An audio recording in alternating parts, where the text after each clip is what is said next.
ഒരു കാര്യം രാജേഷിൻ്റെ ഭാഗത്ത് പറഞ്ഞത് ശരിയാണ്. ഈ ബസ്സുകൾ ഓടി ലാഭം ഉണ്ടാക്കുന്നുണ്ടെങ്കിൽ ലാഭവിഹിതം കോർപ്പറേഷൻ അവകാശപ്പെട്ടതാണ്. ആ ലാഭവിഹിതത്തിൻ്റെ കാര്യം ഡിസ്കസ് ചെയ്ത് തീരുമാനമാക്കാനുള്ള കമ്മിറ്റി ചേർന്നുകൊണ്ട് ലാഭവിഹിതം ഉണ്ടെങ്കിൽ കോർപ്പറേഷൻ കൊടുക്കണം. തർക്കമുള്ള കാര്യമല്ല. പക്ഷേ ഈ കമ്മിറ്റി 2 വർഷമായിട്ട് ചേരുന്നില്ല എന്നുള്ള യാഥാർത്ഥ്യം അവിടെ കിടക്കുകയാണ്. റൂട്ട് ഫിക്സ് ചെയ്യുന്ന അടക്കമുള്ള കാര്യങ്ങളൊക്കെ KSRTC ചെയ്തു തന്നെ പോവാണ്. അപ്പോൾ അതുകൊണ്ട് അവർ ഒരുമിച്ചിരിക്കട്ടെ. എന്നിട്ട് ഈ 113 ബസ്സുകൾ കൊണ്ട് എന്തുമാത്രം ലാഭം ഉണ്ടാക്കി, ആ ലാഭം ഉണ്ടാക്കിയത് എൻ്റെ ഇത്ര വിഹിതം ഞങ്ങൾക്ക് കോർപ്പറേഷന് കിട്ടട്ടെ. നഷ്ടമാണെങ്കിൽ കോർപ്പറേഷൻ അതുകൂടി കാണാൻ തയ്യാറായിക്കൊണ്ട് വേണം ഈ മീറ്റിംഗ് വിളിക്കാൻ എന്നാണ് എനിക്ക് പറയാനുള്ളൊരു കാര്യം. KSRTC അങ്ങനെ എല്ലാ ദിവസവും കംപ്ലീറ്റായി ലാഭത്തിൽ ഓടുന്നൊരു സംവിധാനമല്ല ഒരിടത്തും. ഇത് ഗണേഷ് കുമാർ തന്നെ പറയുന്നുണ്ട്. അങ്ങനെ തിരുവനന്തപുരം കോർപ്പറേഷനിൽ മാത്രം ഓടിച്ചിട്ട് ആ 113 ബസ് ഞങ്ങളിട്ട് മീറ്റ് ചെയ്യുന്നില്ല. മറിച്ച് കേരളത്തിൽ ആകമാനം KSRTC ഓടിക്കിട്ടുന്ന ഒരു ലാഭത്തിൻ്റെ വിഹിതം കൊണ്ട് മാനേജ് ചെയ്യാണ് ഞങ്ങൾ ചെയ്യുക. ഇതെല്ലാം കൂടെ ഒരുമിച്ചാണ്.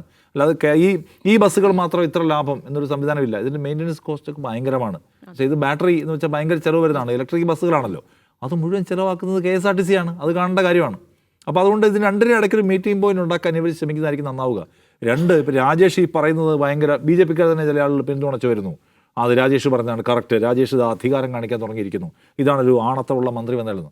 അപ്പോൾ ഈ പറയുന്ന ആൾക്കാരായിട്ടുള്ള നഗരത്തിൻ്റെ തൊട്ട് പുറത്ത് താമസിക്കുന്ന ആൾക്കാർക്ക് അകത്തേക്ക് പോകാനുള്ള KSRTC ബസ്സിൻ്റെ സാധ്യതയാണ് ഇവർ കെടുത്തുന്നത്. അവർക്ക് വേണ്ട KSRTC.